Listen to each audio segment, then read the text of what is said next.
titulados da Bolsa do Lugo 2 xa están a realizar prácticas nas mellores empresas do sector medioambiental de cidades europeas, como Hamburgo, Praga, Belfast, Florencia, Viena e Lisboa. O obxectivo é que durante 4 meses aprendan as técnicas máis innovadoras que se empregan nestas cidades para logo aplicalas nas empresas lucenses. A iniciativa forma parte da aposta da Deputación polo medio ambiente como oportunidade económica.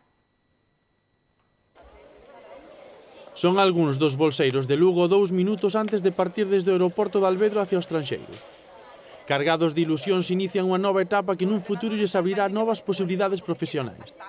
Bueno, es una buena oportunidad tanto a nivel profesional como a nivel personal, tanto para desarrollar los conocimientos que adquirimos en la carrera como para mejorar un idioma. Luego a nivel personal es una buena oportunidad de desarrollar y de vivir una nueva experiencia. Coger una experiencia laboral en un país extranjero es algo muy positivo, que hoy en día no está tan fácil conseguir una beca de estas características y nada, después los 8 meses en la provincia de Lugo, también trabajando en una empresa, también siempre es positivo, sí. Os beneficiarios, que neste caso partían hacia Belfast e Florencia, ampliarán os seus coñecementos no campo medioambiental en empresas onde se empregan as técnicas máis novidosas do sector. A oportunidade de ver como funcionan as cousas fora, non? Eu a verdade é que Belfast non conozco moito, pero conozco outras iniciativas do Reino Unido en xestión de litoral e cousas dese estilo que son moi interesantes. Sí, es otro punto de vista, ver cómo trabajan en otros países, cómo desarrollan, cómo ellos maximizan la oportunidad de los recursos y aplicarlas aquí a los recursos que tenemos nosotros en Galicia. Precisamente un dos obxectivos do programa da Deputación financiado nun 70% con fondos europeos é que eles apliquen a volta ao aprendido, con prácticas remuneradas en varias empresas lucenses. En función de sus titulaciones relacionadas con medio ambiente o con turismo, sectores agroalimentarios también, pues van a aprender a hacer prácticas laborales en empresas y luego queremos que esa experiencia la traigan a la provincia de Lugo para las empresas lucenses.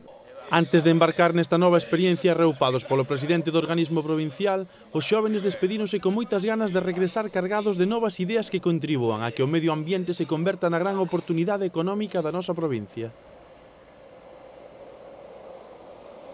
E o Ministerio de Medio Ambiente fomentará o ecoturismo da Mariña ca recuperación da antiga ruta do tren mineiro que vai desde a Ponte Nova a Ribadeo pasando por Santirso e Trabada.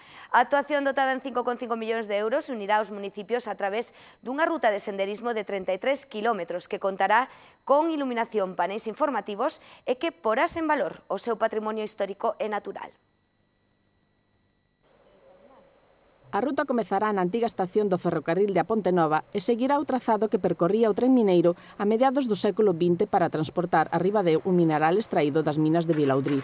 Por el pasado minero, los hornos y quizás ese es el inicio de este proyecto, ¿no? Pero que de esta vez, y pido aquí a las autoridades presentes, que de esta vez por fin salga adelante. Yo creo que 20 años no es nada, pero es mucho tiempo, ¿no?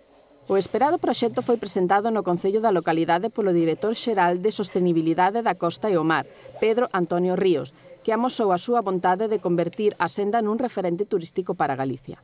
Pues comprometer a la Administración del Estado que en un momento de crisis intenta demostrar que gobernar es tomar decisiones, gestionar recursos escasos, estamos en una situación de recorte o reducción de los esfuerzos inversores, se pueden hacer para multiplicar en el mañana.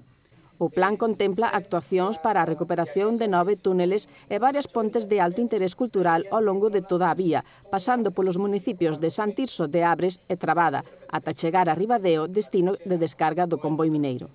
Unha ruta das máis importantes a nivel de Estado, no que ten que ver con 30 e pico kilómetros pola beira da ría de Ribadeo, pola beira do río Eo, e que volva a unir estes dous lugares desconectados hai 50 anos, non? Pois dar a conocer a zona onde vivimos, os nosos concellos, os recursos cos que contamos desde Ribadeo hasta Ponte Nova, e aí estamos todos implicados e ilusionados con este proxecto. A ruta se poderá realizar a pé ou en bicicleta.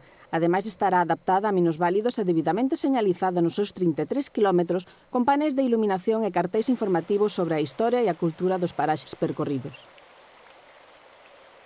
Despedimos Despedímonos hoxe con dúas exposicións fotográficas que se poden ver ata o 7 de febreiro na Casa Baneira de Guitiriz.